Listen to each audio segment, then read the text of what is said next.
Good morning. आवाज आ रही है आप लोगों को? ये बताइए तो, आवाज वगैरह आ रही है?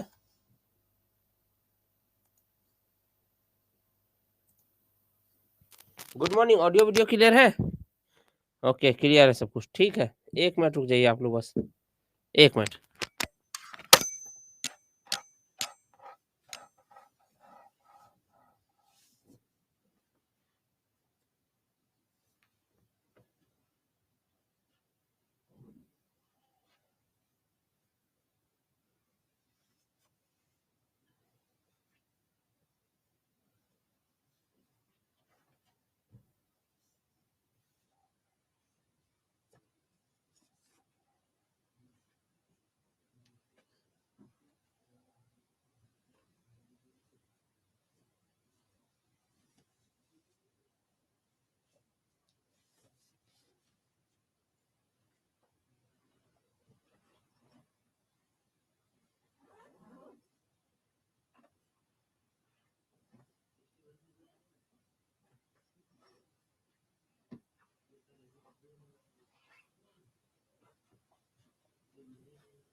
क्या हाल चाल है जी आप लोग का?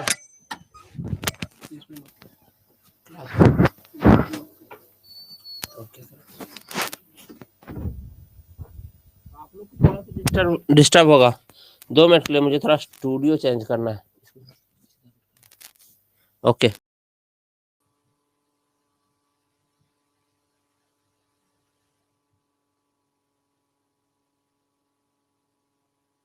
क्या हुआ था कल? कल मतलब ये इस क्लास में क्या हुआ था एक बार बताएंगे? लास्ट क्लास में आप लोग क्या पढ़े थे मेरे से? लास्ट क्लास में क्या पढ़े थे? कर्नाटक तो हो गया था, बंगाल भी हो चुका था। अरे ठीक है भाई, चैट प्राइवेट कर दूंगा, पर ये बताइए ना कल क्या हुआ था?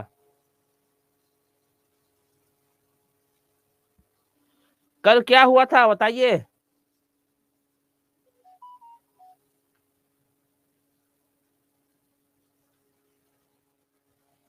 No sound.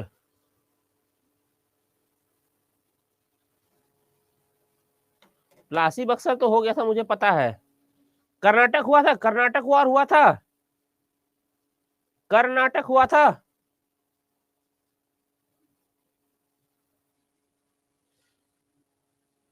ओके, कर्नाटक हो गया था। लास्ट क्लास में किए क्या थे बताइए आप लोग? कर्नाटक हो गया था, कर्नाटक के बाद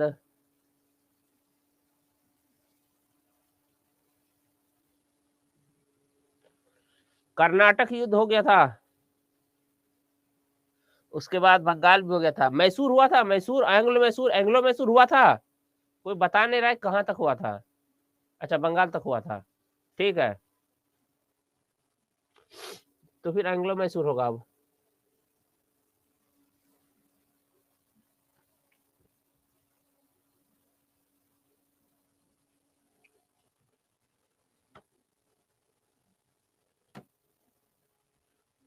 ठीक है, एंग्लो मैसूर होगा। शुरू करते हैं। चलिए, एक्चुअली तबीयत थोड़ा डाउन है मेरा, थोड़ा नहीं, ठीक ठाक डाउन है। और सुबह सुबह का क्लास ना थोड़ा सा दिक्कत और ज्यादा कर देता है। कोई बात नहीं, हम थोड़ा आज लो रहेंगे, तो आप लोग थोड़ा सा एडजस्ट कीजिएगा। वॉइस थोड़ा कम है। वॉइस कम आ रहा है? वॉइस कम आ रहा है आप सबको? नहीं, अब ठीक है, अब ठीक है, ऑल राइट। ठीक,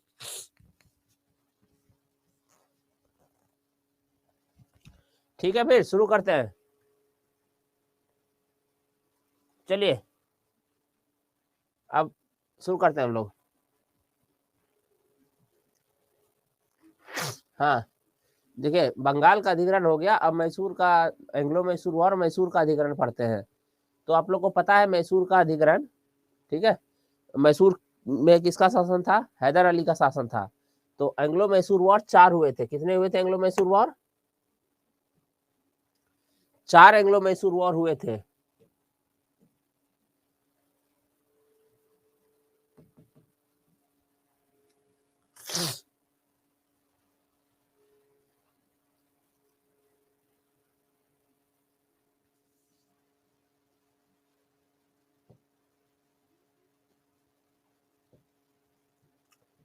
देखिए एंग्लो मैसूर वॉर से जो सवाल आते हैं वो सवाल आते हैं बस ये चीज, कितने एंग्लो मैसूर वॉर हुए थे? 4 हुए थे एंग्लो मैसूर वॉर।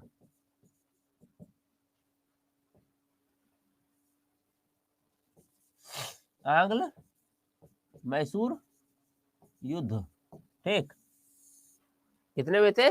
4 हुए थे, ठीक। और चारों युद्ध में पहला युद्ध बस जीता था कौन? हैदर अली। उसके बाद बाकी 3 युद्ध हार गया था।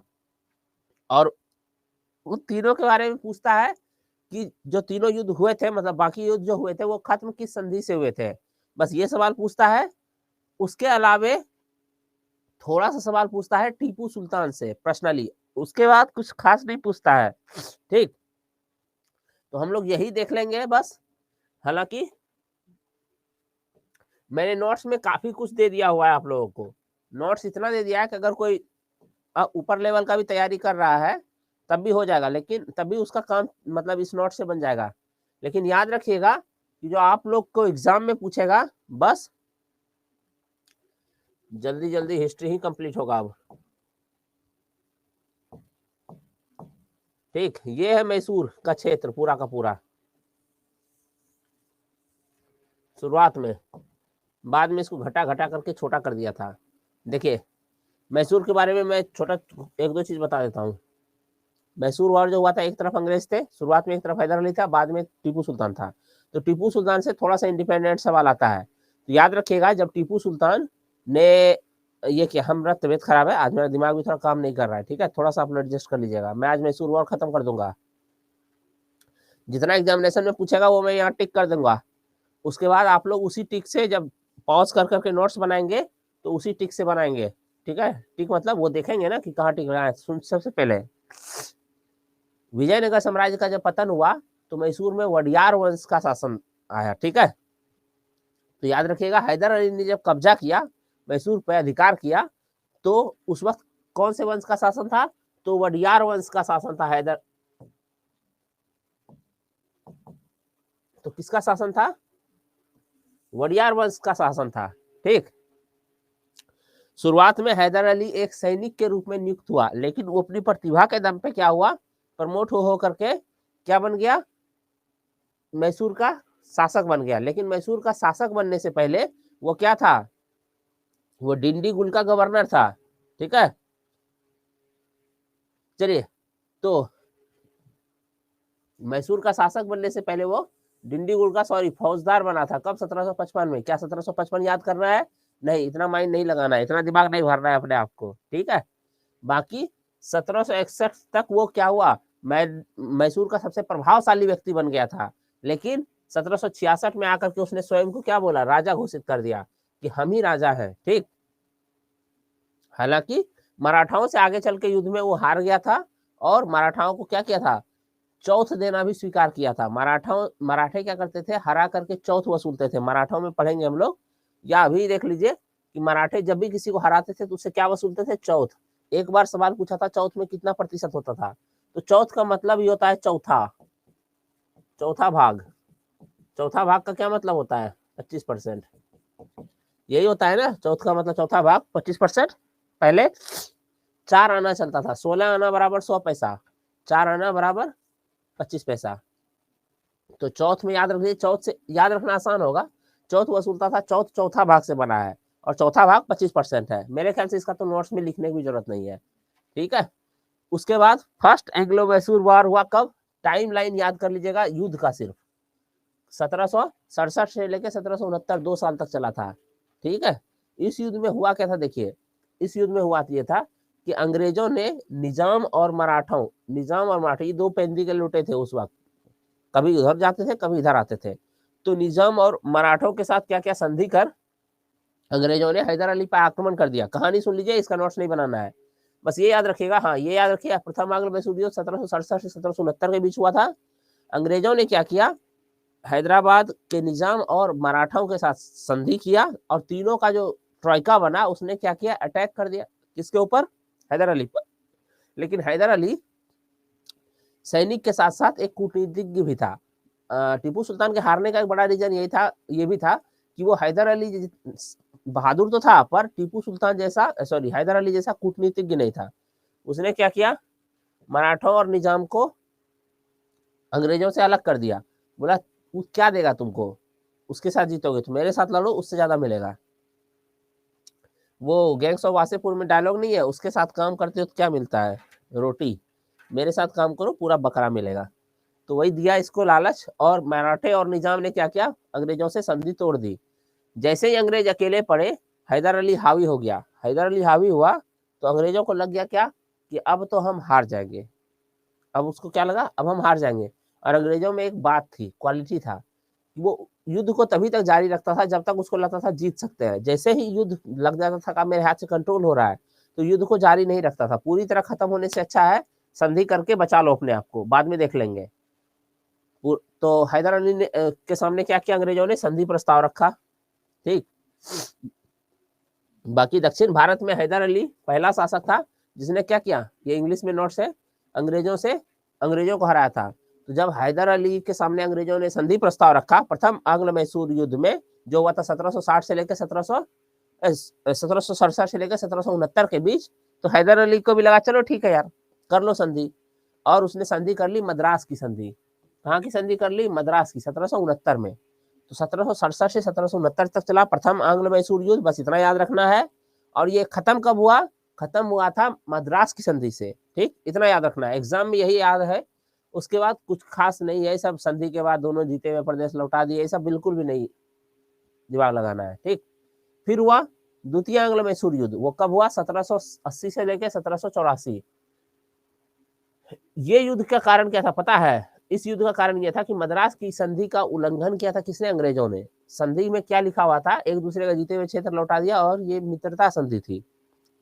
अंग्रेज थे बड़े चालू, बोले क्या देखो भाई तुम विजेताओं की तरह मेरे से पेश मत आओ। किसको बोला, हैदर अली को, कि मद्रास की संधि में हैदर अली से अंग्रेजों ने कहा कि तुम विजेता की तरह मेरे से पेश मत आओ। तुम कैसे पेश आओ मेरे साथ, दोस्त की तरह पेश आओ, कि युद्ध हम लोग भले लड़े हैं लेकिन आगे से हम लोग एक दूसरे का दोस्त बन के रहेंगे, एक दूसरे पे अटैक तो नहीं ही करेंगे, साथ में अगर हम दोनों एक साथ मिल जाए तो हमारी शक्ति बहुत ज्यादा स्ट्रांग हो जाएगी।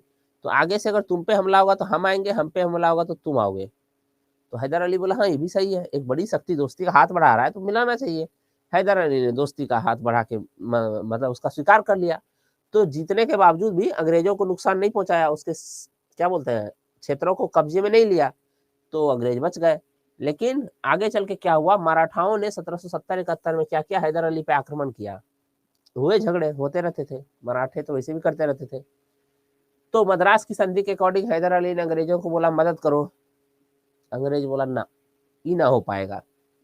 तो हैदर अली का हो गया मूड खराब, और इसी बात में क्या हुआ, हैदर अली ने आक्रमण कर दिया किसके ऊपर, अंग्रेजों के ऊपर।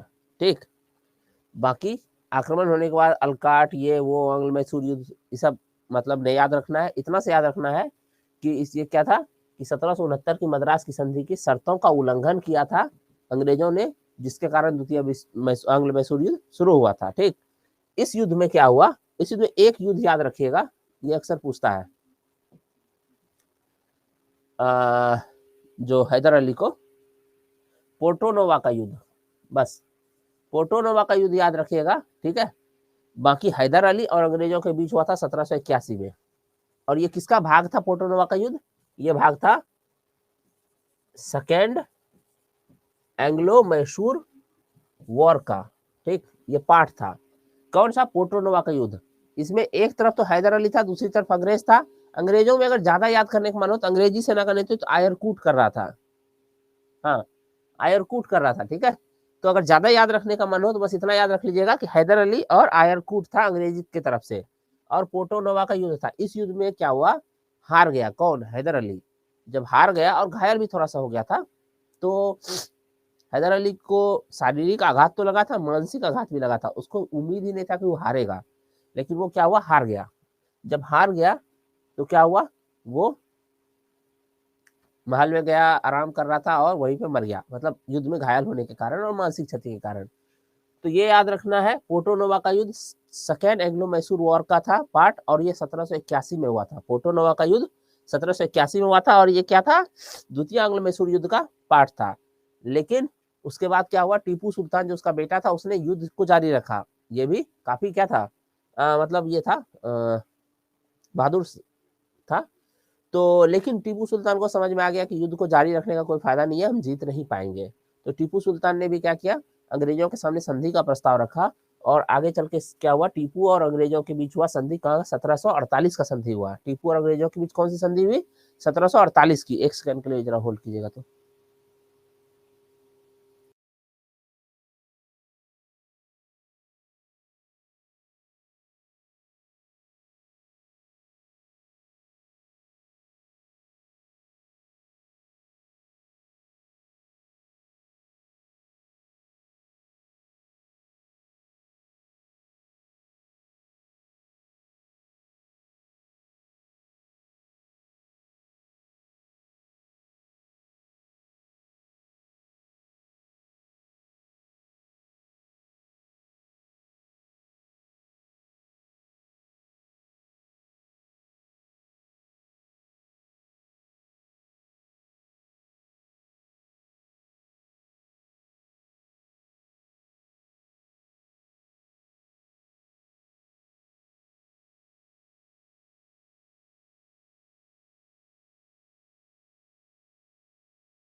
ये साउंड नहीं आ रही है, म्यूट।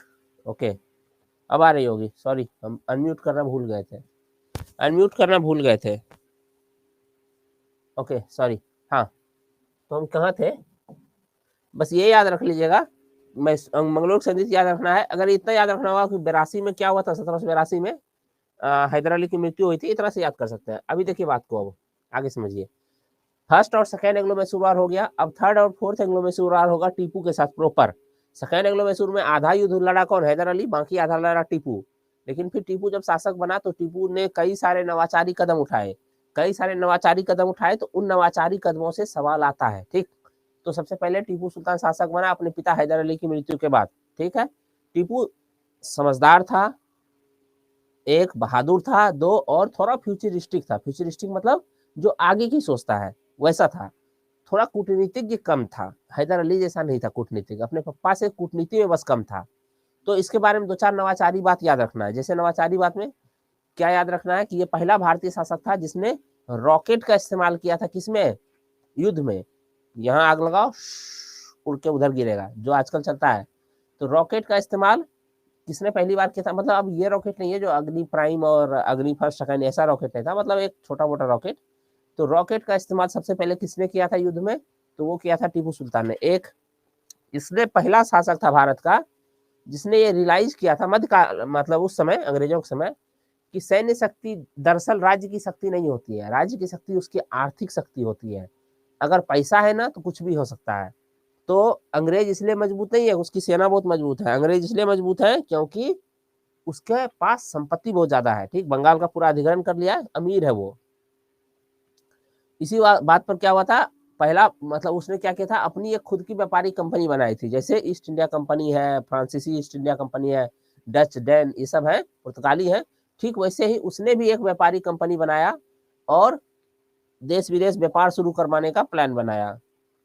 उसके बाद फ्रांस की क्रांति से ये बहुत प्रभावित था, फ्रांस की क्रांति से बहुत प्रभावित था। उसके जो समानता, स्वतंत्रता, आदर्श, इन सब के विचारों से बहुत प्रभावित था कि सब समान है, कोई राजा नहीं, कोई प्रजा नहीं। हालांकि वो राजा तो था, इसलिए अपने आप को वो क्या कहता था, नागरिक टीपू कहता था। ये सब समान नागरिक टीपू कहता था वो, ठीक है। हालांकि था तो शासक ही ना, तो नागरिक टीपू कहता था। उसके अलावे जो है मैं उसको ये लाइन टिक आउट कर दूंगा। श्रीरंगपट्टनम को इसने अपनी राजधानी बनाया था। इसी वजह से जो लास्ट युद्ध होता है वो श्रीरंगपट्टनम का युद्ध होता है। क्यों, क्योंकि राजधानी के भीतर लड़ाई हो रही होती है। उसके अलावा इसने जैकोबियन क्लब की सदस्यता ली थी फ्रांस का, और एक स्वतंत्रता का वृक्ष लगवाया था अपनी अपने राजधानी में। कि सभी स्वतंत्र हैं, स्वतंत्रता का वृक्ष कहाँ पे, तो वही श्रीरंगपट्टनम में, अपनी राजधानी श्रीरंगपट्टनम में। तो बाकी जो है ये सब नहीं याद करना है कि वो अरबी, फारसी, उर्दू, कन्नड़ सब बोल लेता था, ये नहीं पूछेगा। हाँ, माप तौल की नई इकाई बनवाया, वो नया माप तौल के लिए एक नवीन कैलेंडर चलवाया, संवत चलवाया, ठीक है। नौसेना खड़ा करने का प्रयास किया इसने। कई जगह पे इसने पोत निर्माण का कोशिश मतलब ये डॉकयार्ड बनवाया, जैसे मोलिदाबाद में, चाजिदाबाद में, मंगलोर में, इसमें क्या किया, डॉकयार्ड का निर्माण करवाया ताकि जहाज निर्माण आगे बढ़ सके और व्यापार इसका बढ़ सके, फल फूल सके। इसके अलावे टीपू ने अपने पिता हैदर अली के विपरीत, जिसने सार्वजनिक रूप से शाही उपाधि धारण नहीं की थी, बादशाह की उपाधि धारण की थी। टीपू सुल्तान ने क्या किया था, बादशाह की, नागरिक टीपू बोलता था लेकिन बादशाह की उपाधि धारण की, ठीक है, चलेगा, ठीक है। इसने अपनी राजधानी, हाँ ये फ्रांसीसी क्रांति से प्रभावित था, ठीक है, और अपनी राजधानी श्रीरंगपट्टनम में स्वतंत्रता का वृक्ष लगवाया था। अपने को क्या कहता था, नागरिक टीपू कहता था। एक बात और, टीपू सुल्तान के बारे में अपने धार्मिक मामलों में बहुत कट्टर था, ठीक, धार्मिक मामलों में उससे कोई कॉम्प्रोमाइज नहीं करता था, और इसी वजह से टीपू पर आरोप है इसने कई सारे मंदिरों को तुड़वाया भी था, ठीक है, अपने क्षेत्र में, ये बात सही है, ठीक। लेकिन एक और बात सही है, इसको भी देख लीजिए, इसने शारदा देवी मूर्ति की स्थापना कराया था और श्रृंगेरी के मुख्य पुरोहित की प्रार्थना पर मंदिर का मरम्मत भी करवाया था। इतना लंबा चौड़ा याद नहीं रखना, बस ये याद रखना है कि टीपू सुल्तान ने श्रृंगेरी के मंदिर का मरम्मत करवाया था। ये मंदिर टूटा कैसे था, तो मराठाओं ने इस पर आक्रमण करके लूटा था मंदिर को, ठीक है, मंदिर में बहुत सारी संपत्ति थी तो उसको लूटा था।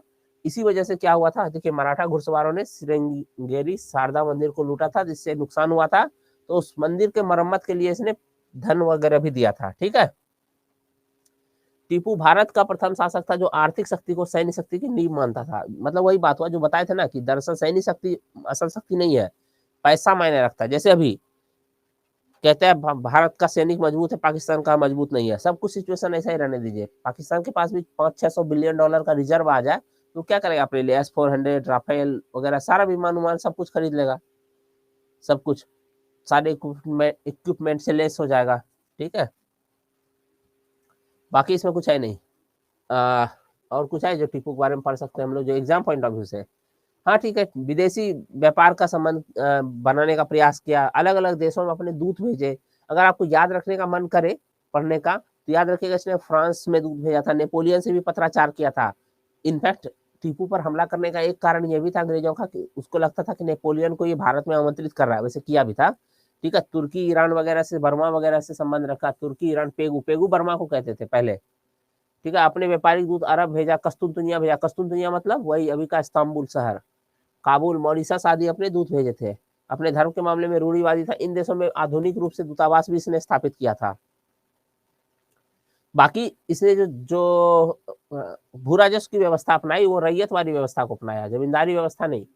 जमींदारी व्यवस्था के स्थान पर इसने रैयतवादी व्यवस्था को जो है क्या किया, और पोलिगरों के पैतृक अधिकारों को जब्त कर लिया। जो बड़े इसने कर मुक्त भूमि इनाम पर, जो कर मुक्त भूमि दी गई थी इसके पप्पा के टाइम में और उसके पप्पा से पहले के टाइम में, इनाम के रूप में, इनाम इसलिए कहते थे उसको, जाओ इनाम में दे दिए तुमको, अब इस पर टैक्स नहीं लगेगा, उपजाओ और खाओ, वो क्या क्या कब्जे में कर लिया, ठीक। टीपू को हाँ ये याद रखिएगा, सीधा साधा दैत्य कहा जाता था, मॉन्स्टर प्योर एंड सिंपल, सीधा साधा दिखता था लेकिन मतलब क्या बोलते हैं बहुत ये था। तो सीधा साधा दैत्य किस शासक को कहा जाता है, टीपू सुल्तान को। एक और चीज शेर मैसूर कहा जाता है, जैसे शेर पंजाब लाला लाजपत राय को कहा जाता है, वैसे ही टीपू का ही एक कथा ने एक बार पूछा था कि कौन सा शासक मानता था कि शेर की तरह एक दिन जियो, भेड़ की तरह लंबा दिन नहीं, कि शेर की तरह एक दिन जीना बेहतर है, भेड़ की तरह लंबी जिंदगी नहीं, जीना शेर की तरह जियो, बेशक एक ही दिन जियो, ऐसा नहीं हो कि भेड़ के जैसे जिएंगे, लंबा जिएंगे। और टीपू वह प्रथम व्यक्ति था जिसने युद्ध में क्या किया था, रॉकेट का इस्तेमाल किया था, ये तो हम लोग देखे थे। तो ये टिक लगा लीजिएगा टीपू के बारे में, ठीक है। और एक सवाल आया कि जमींदारी व्यवस्था और रैयतवारी व्यवस्था क्या है। सुनिए रैयतवारी क्या है। जमींदारी व्यवस्था 1793 में लागू किया था कौन, कॉर्नवालिस। जमींदारी व्यवस्था का ये मतलब था कि जैसे ये है, इस पूरे इलाके में मान लीजिए 10,000 एकड़ जमीन है, इस सारे जमीन का मालिक बना दिए किसको, मालिक एक व्यक्ति को बना दिए, उसको कहा गया जमींदार, ठीक। और अब ये जो खेत है, इस सारे खेत पर कौन खेती कर रहा है, किसान खेती कर रहा है। अब एक अकेला व्यक्ति इतने लंबे जमीन पे करेगा नहीं इतने सारे खेतों में खेती, ये तो जमींदार है। तो खेत में काम करने वाले को रैयत बोला जाता था, रैयत, ठीक। लेकिन रैयतों की जमीन नहीं है, रैयत खेती करेगा इस पे हमेशा, और खेती करने के बाद जमींदार को टैक्स देगा, लैंड रेवेन्यू, चाहे जितना भी हो, 20% हो, 25% हो, 30% हो, 50% हो, उससे कोई मतलब नहीं है। जितना उपजा हुआ, मान लीजिए अगर 25% है, 100 केजी उपजाया एक किसान, तो 25% किसको देगा? जमींदार को देगा। जमींदार आगे क्या देगा? किसको देगा? शासक को देगा या ब्रिटिश को देगा। ये होता है जमींदारी व्यवस्था जो बिहार बंगाल में थी। और रैयत वाली व्यवस्था जो साउथ इंडिया में था, या जो टीपू ने अपनाया था, इसका मतलब था जमींदार कुछ नहीं होगा, जमींदार नाम का कोई चीज नहीं है। याद रखिएगा, जमीन का मालिक रैयत नहीं होता था, जमींदार होता था जमींदारी व्यवस्था में। और इस व्यवस्था में क्या हुआ? रैयत ही जमीन का मालिक होता था और सीधे रैयत से टैक्स लेता था, सरकार ही, ठीक। यानी अंग्रेज अगर बनाया था तो सीधे अंग्रेज किससे डील करता था? रैयतों से डील करता था। और जमींदारी व्यवस्था में रैयत से अंग्रेजों का कोई मतलब नहीं, अंग्रेज डील करता था जमींदारों से कि तुम वसूल के दो हमको, ठीक। टैक्स सीधा किसे लेना? टैक्स सीधा लेना किसानों से। ये इंग्लिश का नोट्स है। तृतीय एंग्लो मैसूर युद्ध, ठीक है, थर्ड एंग्लो मैसूर युद्ध। टीपू मंगलोर की संधि से संतुष्ट नहीं था। स्वाभाविक है, उसके पापा जस्ट मरे थे, युद्ध को जारी रखा था, लेकिन उसको लगा था कि जो है क्या बोलते हैं, मंगलोर का संधि हमारे नुकसान में हुआ है, ठीक। तो फलता क्या हुआ? टीपू अंग्रेजों से लड़ने का प्लान बनाने लगा। लेकिन टीपू को एक बात की समझ थी कि वो क्या है, अकेले जो है जीत नहीं पाएगा। किससे? अंग्रेजों से। तो उसने क्या किया? विदेशी शासकों से, खास करके फ्रांस से उसने मदद लेने का प्रयास करने लगा, आपस में जो सीक्रेट अलायंस बनाने का शुरू किया, ठीक है। इससे क्या हुआ? अंग्रेज थोड़े से ये हो गए, क्या बोलते हैं, नाराज हो गए।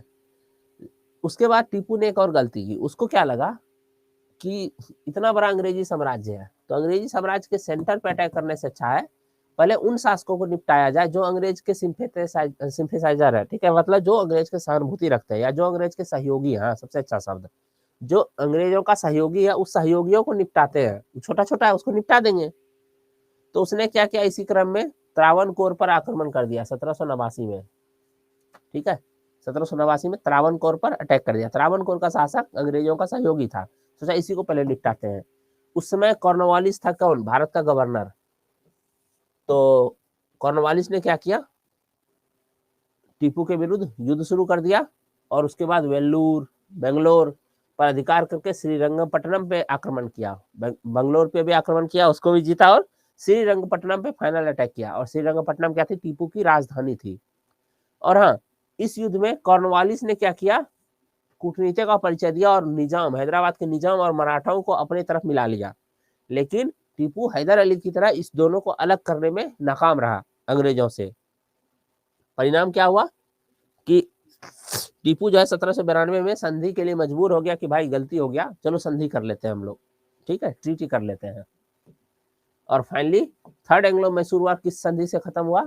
श्रीरंगपट्टनम की संधि से खत्म हुआ। जो संधि कब हुआ था? 1792 में। यह संधि ना टीपू के ऊपर एक कही एक तरह से फाइनल आक्रमण था, क्योंकि इसके आधे राज्य ले लिए गए, करोड़ों का युद्ध हर्जाना लाद दिया गया, चुकाओ। इतना युद्ध हर्जाना था आधे राज्य लेने के बावजूद भी कि टीपू चुका नहीं पाया सारा पैसा। और जब चुका नहीं पाया तो कॉर्नवालिस क्या किया? उसके दो बेटे को उठा के लेके चला गया, बोला कि देखो गिरवी रहेगा मेरे पास, जब पैसा दोगे तो ले जाना। मतलब समझ रहे हैं? ये क्या, टीपू को पूरा तरह से पग्गू बना दिया गया। इस युद्ध में एक प्रमुख कथन है जो कॉर्नवालिस ने कहा था, टीपू का जो राज्य लिया ना आधा काट के, उसमें जो बंजर भूमि वाले क्षेत्र थे वो दिया निजाम और मराठाओं को, बाकी जो उपजाऊ जहां से टैक्स ज्यादा कबूल होता था वो किसको कौन रखा? वो खुद रख लिया। तो इसी क्रम में क्या बोला कॉर्नवालिस? एक शब्द बोला कि हमने अपने दुश्मन को पंगु बना दिया पूरी तरह से, और दोस्त को भी ज्यादा मजबूत नहीं होने दिया। दोस्त को निजाम और मराठे, तो दोस्त को भी मजबूत नहीं होने दिया और पंगु बना दिया किसको? दुश्मन को भी। ये कॉर्नवालिस का कथन है, ठीक है। ये देखिए, हमने अपने मित्र को शक्तिशाली बनाए बिना अपने शत्रु को पंगु बना दिया।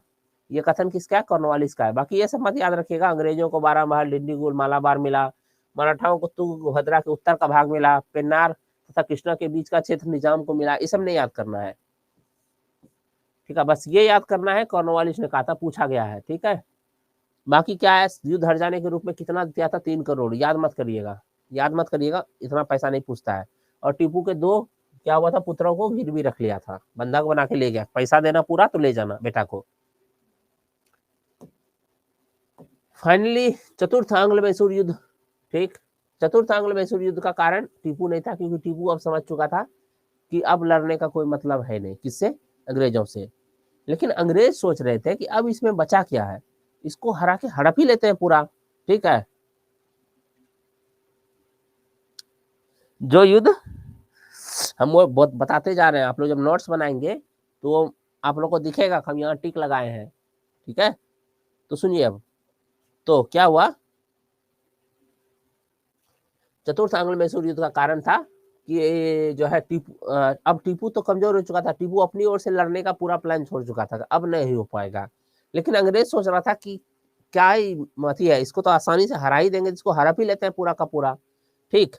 तो फाइनली क्या हुआ, राजनीतिक महत्वाकांक्षा जो अंग्रेजों की बहुत ज्यादा बढ़ गई थी, इसी कारण यही हुआ मेन लड़ाई का कारण, ठीक है।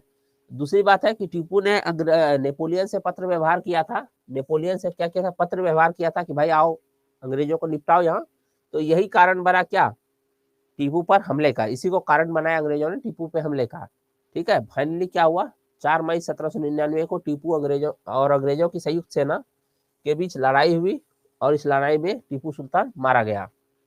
जब टीपू सुल्तान मारा ही गया तो अपने राजभवन के बाहर ही मारा गया था, तो अब कोई संधि तो होगा नहीं, उसके पूरे क्षेत्र को हड़प लिया गया। अंग्रेजों ने क्या किया, श्रीरंगपट्टनम पर अधिकार कर लिया, और फाइनली क्या किया, कृष्ण राज नाम के एक व्यक्ति को, जो वडियार वंश का था, जो हैदर अली से पहले का था, उसके एक बच्चे को नियुक्त कर दिया राजा के रूप में, और छोटा सा क्षेत्र दे दिया, बोला यही अब मैसूर राज्य है, और बाकी सारा क्षेत्र हड़प लिया। अंग्रेजों ने मैसूर पर नियंत्रण स्थापित करके पुराने वडियार वंश के एक अल्पायु शासक कृष्णराज द्वितीय को सत्ता सौंपकर उससे सहायक संधि कर ली। बस इतना याद करना हो तो कर लीजिएगा, ठीक है। बाकी एग्जाम पॉइंट व्यू से सबसे ये हम यहाँ दे दिए हैं एक बार लिख करके। 3 एंग्लो मैसूर वार हुआ था, प्रथम, द्वितीय, तृतीय और चतुर्थ। हुआ था 1767 में, 1780 में, 1790 92 में, 1799 में, चारों युद्ध। गवर्नर जनरल कौन था अंग्रेजों का, पहला में हैरी वेरेलेस्ट था, दूसरा वारेन हेस्टिंग्स था, तीसरा कॉर्नवालिस था, चौथा वेलेस्ली था। और संधि जो हुआ था, मद्रास की संधि, मंगलौर की संधि, श्रीरंगपट्टनम की संधि, और मैसूर पर अंग्रेजों की विजय एवं सहायक संधि। क्यों, क्योंकि जब टीपू मारा गया तो संधि तो होगा नहीं, तो फाइनली मैसूर पर अंग्रेजों की विजय हो गई, और एक वडियार वंश के शासक को नियुक्त करके उसके साथ सहायक संधि कर लिया, खत्म, ठीक है। हाँ, यहाँ थोड़ा सा कटा हुआ है क्योंकि वो कैमरा जूम ज्यादा है, ठीक है, कैमरा का जूम ज्यादा है, वो मिल जाएगा,